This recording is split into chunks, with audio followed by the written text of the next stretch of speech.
Hey everybody, how's it going? We are back with another theme top five. I am joined, of course, by the nicest guy in comics, Peter Renna of Dollar Bin Digging over on CBSI. I am Mike Morello, also of CBSI's Cover Fire, Cover Tunes, interviews, etc., all that kind of stuff. But Peter and I do a lot of little things, so you probably see us a lot during the week.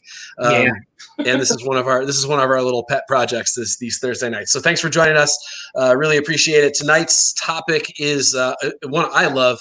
I'm excited about. It's honestly a list I'd love to complete. I'm missing one book off this list, and it is the DC superhero girls, which just that name alone is kind of feels generic. When you think DC superhero girls, you're all over the place, but we're talking about essentially the cartoon, which is supported by the toys and comic books, of course, and other things. There's like little graphic novels and all kinds of stuff. There was a couple of free comic book day comics over the last couple of years. So the DC has really hit the sort of young market pretty hard. It's obviously directed toward girls, but I know just as many men and boys who are interested in some of these characters. And I think it's a testament to the characters themselves. They're strong female characters. They're very viable superheroes. And as a result, they're some of boys' favorites. I was always a Wonder Woman fan growing up. I loved Wonder Woman, probably because of the Linda Carter show. Not going to lie about it. It's probably the first time I realized I liked women. But I'm with you, brother. And I think, but at the same time, she didn't seem silly like a lot of girls did in the 70s and in the 80s. She seemed like a powerful, legitimate female superhero. And there are plenty of others in this sort of pantheon of superhero girls that are pretty awesome as well. And we're going to go through some of the most popular ones tonight. Most of these books are pretty self-explanatory. I mean, I think that a lot of these books are on a lot of your radars, if I had to guess. Sort of be surprised if you aren't looking for at least one of these. I know, like I said, I'm still looking for one. So, who knows which, what your fancy is. But I know that my nieces and even my nephew are pretty big into this and the toy line. This article, of course, is hosted over on CBSI. That's comicbookinvest.com, and it's put together every week by our very own Ben C. So if you want a little bit more info on the books for this week, head over to the website, check those out. Check out a little extra sort of explanation of each book, as well as a little bit of background on why he picked this topic this week. And I think a lot of it has to do with his kids and his kids' friends and how much they've latched onto this show.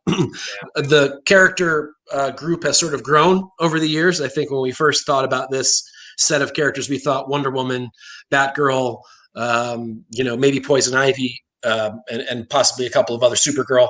And then over the last couple of sort of years, they've added in. So we're going to add a few honorable mentions this week that weren't on the top five list. But as again, I think the top five is probably pretty self-explanatory. Christopher McLean says, dude, my son freaking loves DC Superhero Girls, one of his favorite cartoons at 5 years old. That doesn't surprise me at all. Mine too. My son loves it too. And I can't wait to introduce my son. He's a year and a half now.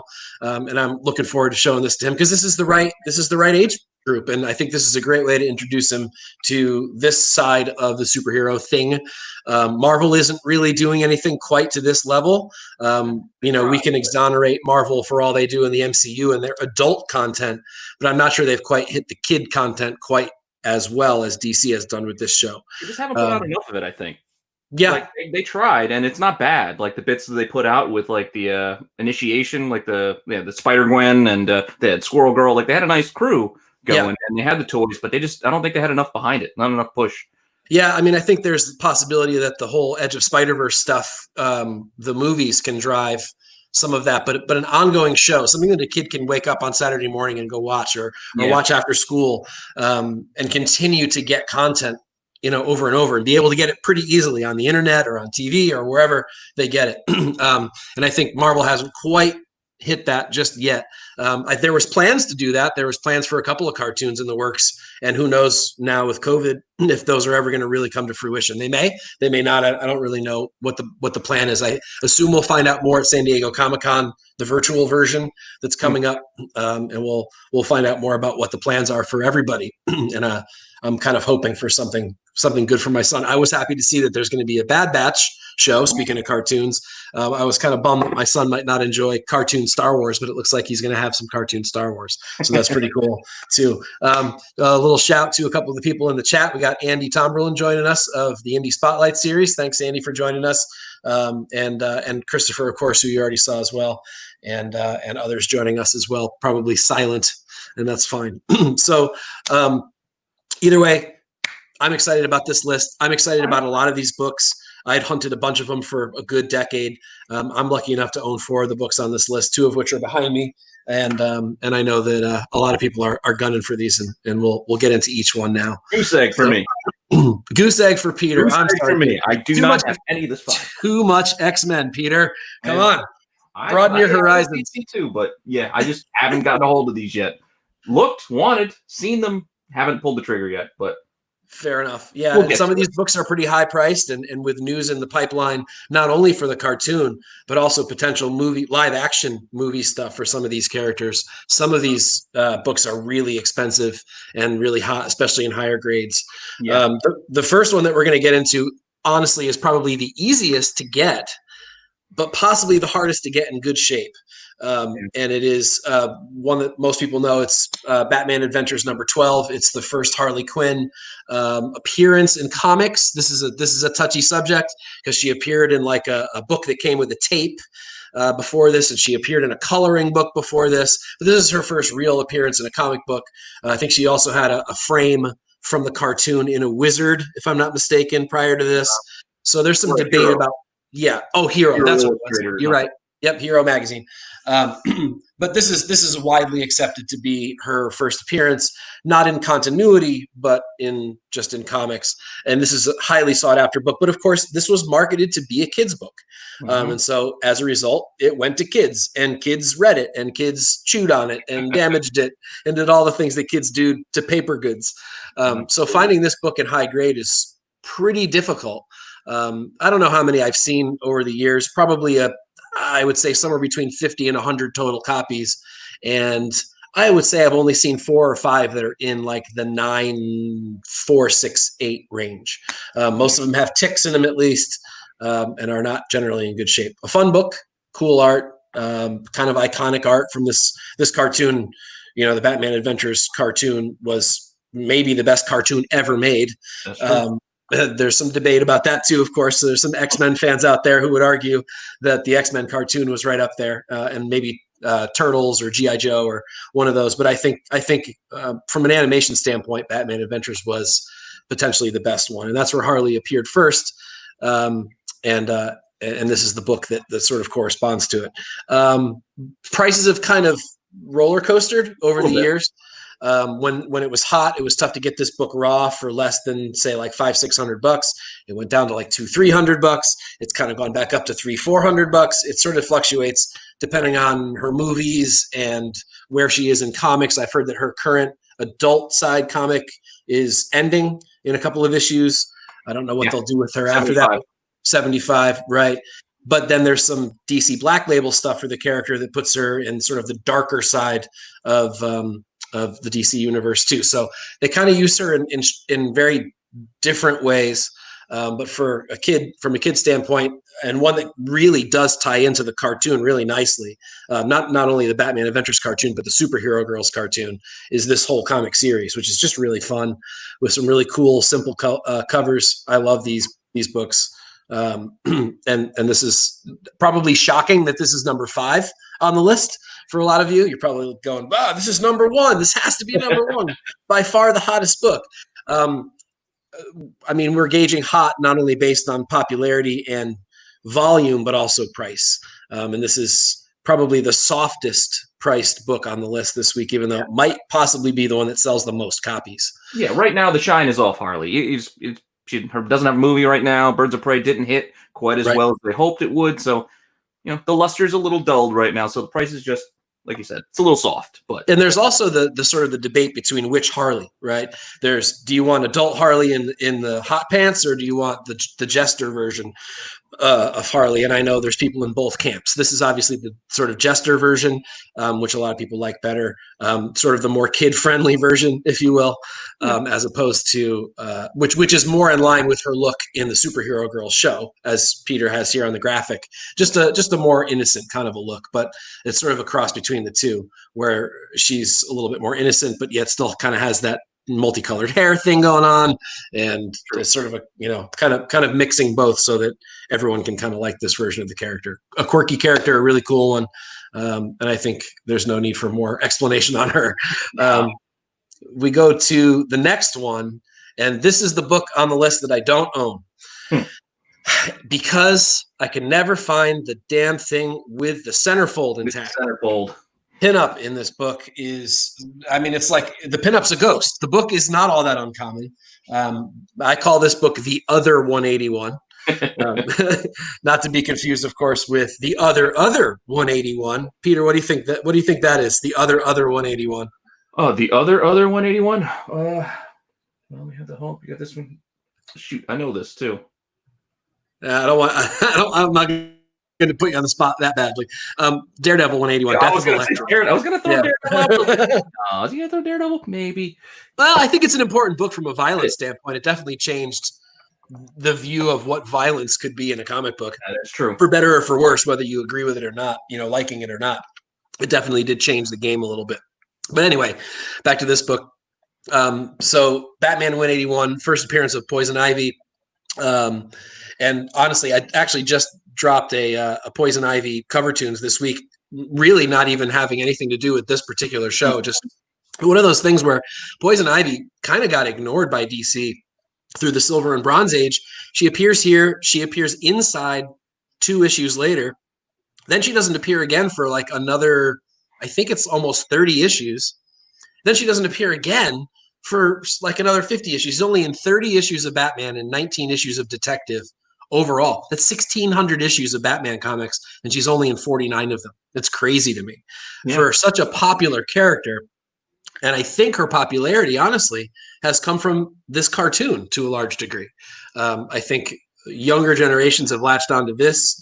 They like the character. Didn't do her any favors. No, probably not. No. Although it may have brought the character to light for some people that might not have known her.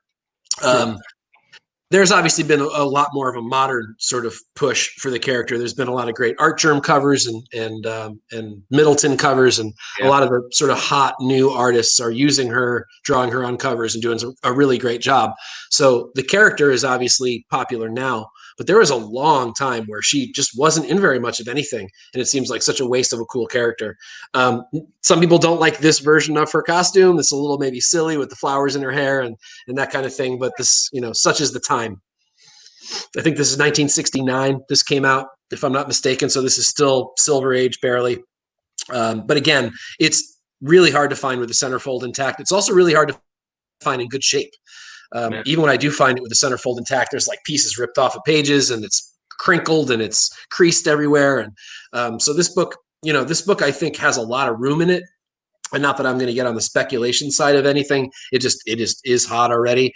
But I see that this book particularly has a lot of room in it. I think if they use the character correctly, especially in live action, we could see huge gains on this book. That is, like I said, tough to get complete.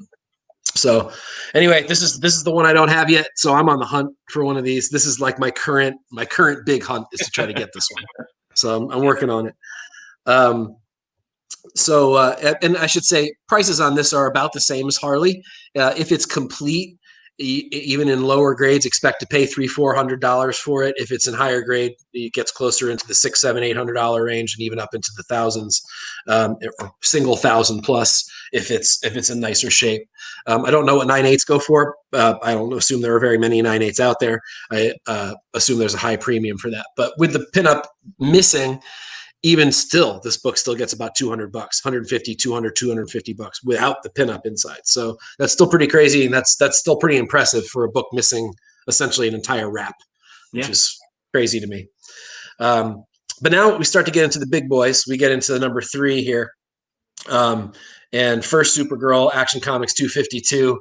There's also some debate about this. There's her prototype appearance that happens in is it Adventure or is it Superman? I forget. Maybe it's Action. Maybe it's just an earlier issue. I can't remember now. It's escaping me. I think it's like Adventure. Man, I have to look it up. I can't remember. But there's a prototype version of the character prior to this that's like the Girl of Steel, I think is what they call her.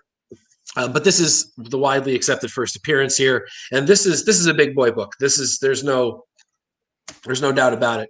Touching this book for less than like high hundreds, low thousands is nearly impossible. You're going to be up in the 750-ish range on a really nice copy of this, and probably higher even. I'm sort of surprised this wasn't higher on the list from a value standpoint, but I have a feeling that it moves fewer copies than say the two that are above it, which we're going to take a look at in a second. I like this cover. I think it's a cool cover. It's a 10 center. I mean, it's what you expect from a 10-cent Superman comic. I think the character in the cartoon is got a pretty cool design as well. They've kind of done a good mashup of her many costumes over the years. Yeah. Sort of the band in her hair and stuff like that is kind of added for kid quality, but Andy's saying there was an homage for that this week. There's an homage for which one, Andy? The Action comic, this particular one, or a different one? I don't know which. Which book was that on? If I'm remembering any homages, I got to think it might have been this one because the Ivy the Justice League book. So was it the Justice League book that was an homage to this? I'm trying to remember now what I saw this week that might have been an homage to this. Maybe Andy will pop in and tell us what it is. Attractive Cousins. Oh man, that's right. That's right. Oh man, did you guys see that cover? Oh no. Man, that was a crazy cool cover. I didn't see it in a shop. I only saw it online. But Attractive Cousins, yeah, definitely cool. The Action Comics homage to that. Very, very cool little risque version of the book, but a cool one nonetheless. So an expensive book, no doubt. But again, I don't think it quite moves the same amount of copies as the two above it. Some of the popularity of this was to do with the show. I think the live action show as well as the cartoon, which wasn't the best. It wasn't terrible. I thought it was sort of right in the middle. It was watchable, but I definitely didn't run home to watch it. No. I just sort of watched it sporadically. So take it off. This is a book that I have an extremely low grade. So, but I am lucky enough to have a copy of this one too. We should have one. Yeah. Still, yep. Goose egg for me. And my next one is also an extremely low grade as well when we get into number 2 here. So move on into number 2. And this is one of my favorite books. And it's Detective 359. I have a little story about this. Before I was really collecting DC, I was in a local shop that has since moved to a different location. And I got to their new in key box about 5 minutes late. I knew this book was in there for $75. And I went back to the store. It's about an hour away from my house.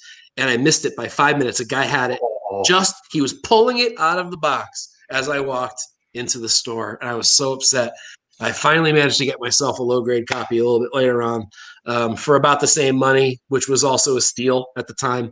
But just one of those books that has eluded me in high grade, and it probably will elude me forever in high grade now. It's obviously the first appearance of Batgirl, and this is the character is just a fan favorite. The cover is really. I mean, I think it's iconic at this point. Most people recognize this cover. It's been reprinted a bunch of times. There's like a facsimile version. There's like dollar version. There's all kinds of versions. And this is sort of one that has seen a huge increase over the last, say, decade. Me missing that copy at $75 wasn't necessarily crazy. Like it probably should have been about $150 copy, maybe $125 copy. Now that copy is probably 2 or 3 times that. And I think that's sort of the way the values go as you move up.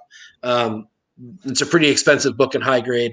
And I don't know that I'll be able to find one in high grade now, but purple cover, hard to get in high grade because every crease shows up, every tick shows up. There's really not a whole lot going on for the character in the live action universe at the moment. So as a result, prices have softened just a little. This might actually be the time for some people to go out and get mid grades or low grades on this book. I don't foresee it really staying low for long. This is just a tough book. and it doesn't pop up often. This is now Batman collectors are kind of like Star Wars collectors and Spawn collectors. They don't let their books go. So like when these books get gobbled up into collections, they don't seem to ever come back out. So I don't see this pop. Do you see this pop up around you? No, not really. No, I can't even think of a time I saw this in a shop near me. I saw the 181, the Ivy, actually out of the flea market once, but yeah, I didn't make a move. I was missing the cover, missing the insert, like the wrap inside. Yeah, so I just couldn't do it. I mean, even in mid grade now, I mean, if you're in higher mid grades on this, you're up at around $1,000 for this book, and if you're in high grades, you're pushing into the multiple thousands. You're into like the $2,000 range in like an 8.0, which is crazy to think that, $75 7 or 8 years ago was, it was kind of a fair ask. So in 7, 8, 9, 10 years, this book has really popped, and I don't foresee it going down anytime soon. No, probably not. No, it's been homaged a ton of times. It's been reprinted a bunch of times. It's just great. But getting to our hottest book of the week, and I don't think there's any surprise here with new news about Zatanna. We've got Hawkman #4. This book is primed to be a monster. If they continue to use her in the DC Supergirls show, and then they give her own movie like they're talking about, and or she cameos in the Sandman series, or she pops up in some reiteration of Swamp Thing, or a show for Justice League Dark, or whatever. She's in the current Justice League Dark comic right now. Yep. Seems to be a pretty big focus on this character, and I don't think they're going to let that die. She's really cool. She's very different from all the other characters. And I foresee this book continuing to climb. You can still get halfway decent copies in the low to mid grades in the sort of like $400 or $500 range if you're sort of patient. But as soon as you start to get up over that, you're again, like the book before it, you're getting into the $750 range, even in high mid grades, and you're getting into the sort of $800, $900, $1,000 range when you're starting to get into the higher sort of 7s and 8s. And I foresee this continuing to climb. Usually when I go to a big show, I see like 2 of these on walls. It's not that common. It is Hawkman book, which I'm assuming a lot of people didn't care all that much about through the ages. Not quite like Batman or Superman or Wonder Woman or those titles. It's Hawkman. I don't know. Yeah. It's Hawkman. I will say this, though. This is one of those series where the covers don't get enough love. There's some amazing covers through this run that, when I flip through, and 4 is always missing. When I flip through, I'm always surprised at how good the covers are for this series. And this is a good cover. I'm not sure it's the best cover in the run, but definitely a good one. Cool perspective and just cool drama going on. But either way, Zatanna, matter of fact, I wouldn't sleep on any of the Zatanna stuff right now, especially her early stuff, her first cover appearance on Atom, her first sort of solo story in Flash 198. She's got a really beautiful cover for Justice League 51 and some other early stuff. Now might be the time to kind of try to grab yourself some of this early sort of 12 cent stuff, because I don't think you're going to really be around in low prices for very long. But this book is super hot. New news popping. It already sort of popped once. This kind of already had a big jump in price about a year or 2-ish ago when they first made some announcement that they were going to use the character in something, or that they were going to give her, or they were going to do something Justice League Dark related, I think was the news back then. The movement. Yeah. So it kind of went up, and then it kind of went back down, and now it's sort of right back where it was when that old news hit. But if we see this character cast correctly and a trailer, I foresee this book going up very quickly and really never going down. This is one of those books that's needed a price correction for a really long time, and it's kind of nice to see that it finally has, it's finally seen its due.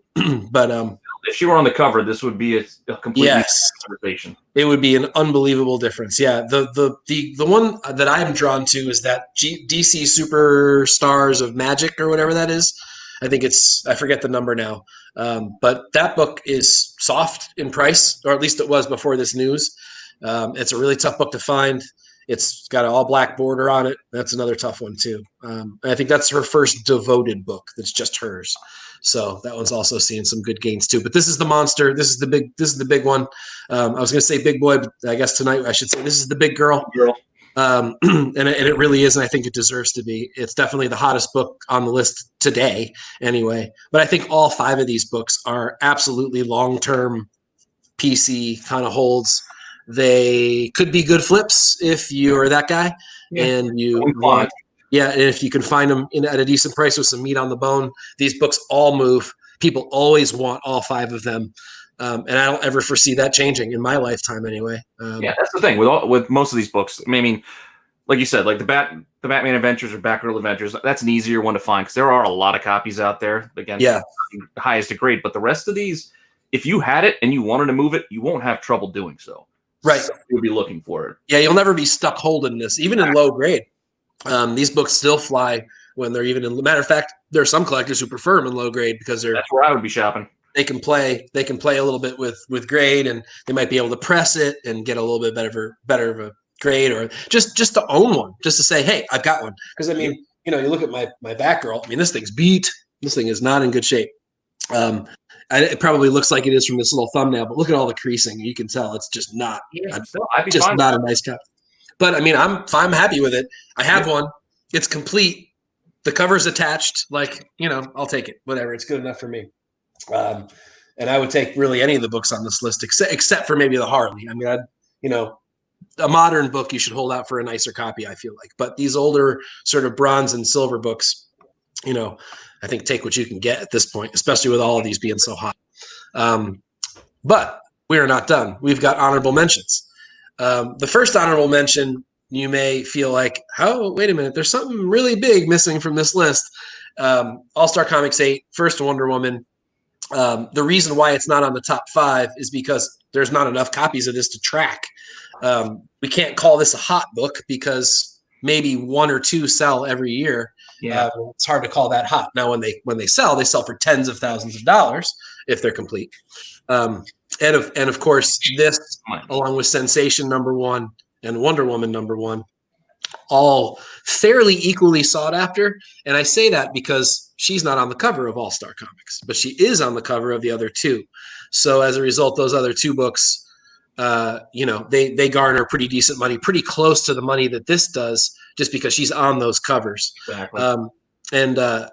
I would be happy with any of the 3. I don't own any of these, even though I'm a big Wonder Woman person. My earliest Wonder Woman's number 21 for both Sensation as well as for Wonder Woman. But if you want to know more about Wonder Woman Golden Age comics, you should hit up Vintage Voyage, past episode where the boys did a very nice talk about all of these: All-Star, Cavalcade, Sensation, Wonder Woman. Yeah.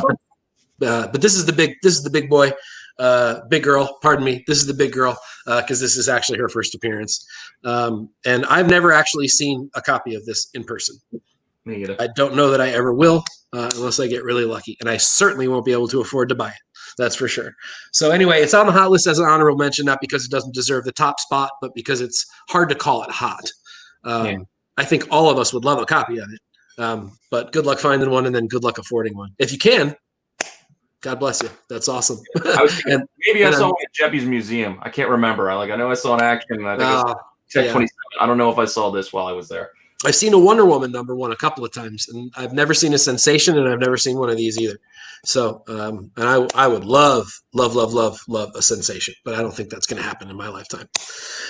So that's Ben's honorable mention in the article, but we sort of peppered in a few others, and I'm going to kind of turn this over to Peter so he can play with his graphics that he did so awesome. Actually, I'm gonna give Peter a little round of applause for me. He does all the graphics for this show and a lot of the shows on CBSI's podcasts for Tales from the Flip Side and all those things. And I want to thank the Tales from the Flip Side guys as well for hosting us, doing this, letting us shoot the junk for half an hour with y'all.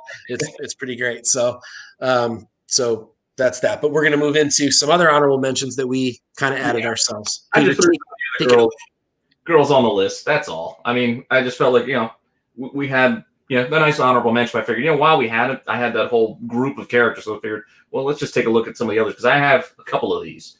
I mean, Teen Titans, what was that, 45? Yep. Yeah. Bumblebee, I believe. Bumblebee. Yeah. Yep. First Bumblebee. So I didn't know who she was until this show, and they started seeing toys on the shelf. I'm like, who is this character? Because I wasn't paying attention to Bumblebee before this, but I'd say this show really raised her profile quite a bit. It did, and this book got a little bit hot on its own when there was a brief rumor that she might appear in like a Gotham City Sirens or Birds of Prey movie or something like that. I'm not sure exactly where the rumor came from, but when there was some early talk prior to them doing the Harley version of the movie that they did for Birds of Prey, I think there was some talk about using this character in a movie, and so that book got briefly hot, and then it kind of died again. And then when they brought her onto the cartoon, it got kind of hot again. So definitely a good book to look out for, and still should be findable fairly cheap. These pop up in the $15, $20-ish range fairly often. Not the greatest grade in the world, but they are what they are. So keep your eyes out for those. Absolutely. And next. Yeah. Oh, and the next one you got, DC Comics Presents 26. This also has a little bit of up and down. Yeah. Titan show. It's all a lot of heat. It went up quite a bit, but now it got a little soft again. And there's a lot of firsts, in this from the Titans group. Yep. Which, from the show, you got Raven and you got Starfire. Yep. And it's one of those square bound books too, or prestige bound, or whatever you want to call them. And so as a result, it's tough to get them in decent shape where the spine part is good or the staples aren't popping through or any of that. So high grades are a little rough to get on this book. It does pop up fairly often, and it's not all that expensive of a book. But I think I grabbed one not that long ago for about $50. I'd say it's probably mid-grade, high mid-grade. And that's the amount I was going to mention. 50-ish seems to be fair for a mid-grade copy. You might pay as much as 100 or 125 for a nicer copy than that. But I wouldn't expect you to have to pay a whole lot more than that for one. No.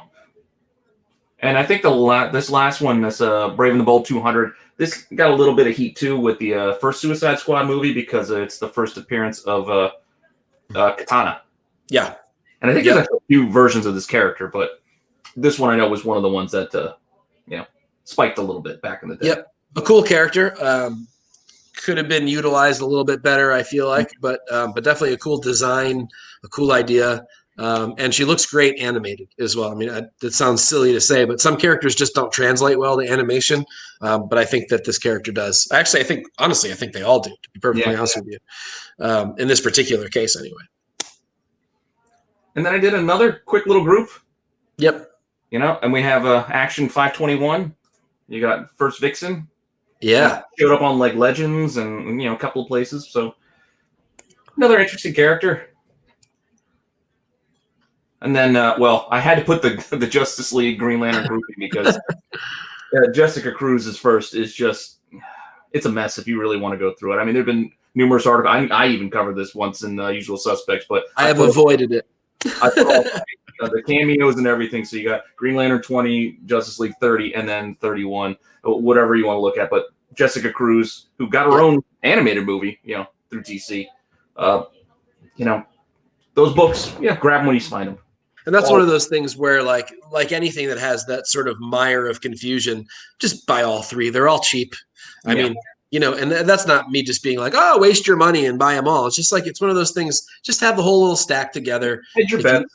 Yeah, exactly. If you're a flipper or a seller, that way just sell them all in one lot and just let your buyer decide.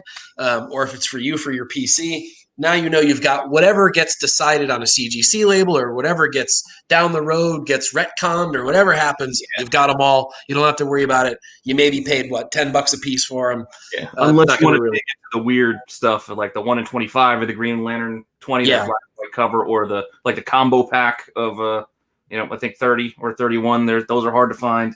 Yep. So buy whatever you like. Yep. Agreed. And then last.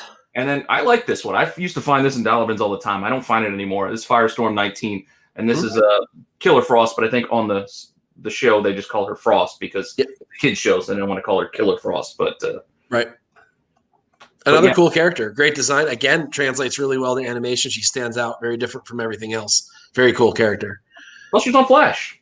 Yep. It's probably the best, the best remaining CW show, at least. Who knows what we're going to have in a year from now? We're going to have either an entire new group of shows or we're going to finally get them all back. Who knows? Yeah. So Anyway, that rounds out our list. Those are our little extras. We wanted to sort of finish up the team. So please head over to comicbookinvest.com. That's CBSI, and check out all our content for the week. Head over to Tales from the Flip Side YouTube channel as well, where you get something new every night. You've got obviously us on Thursdays. You've got the main Tales from the Flip Side podcast on Mondays. You've got Vintage Voyage on Sundays. You've got the Weekend Update with Nico on Saturdays. You've got on Fridays, you have our 3 Comic Monty as well. Please join Peter and me and Chris and special guests as we sit down and talk about just some of our favorite covers. And then, as I said, go to CBSI and check out weekly, daily content, all free. We do it because we love it. We love passing that stuff along to you.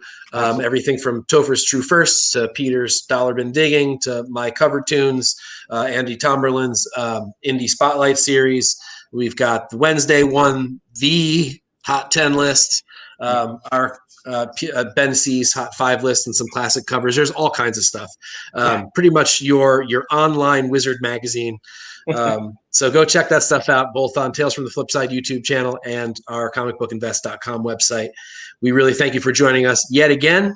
We will see you next week.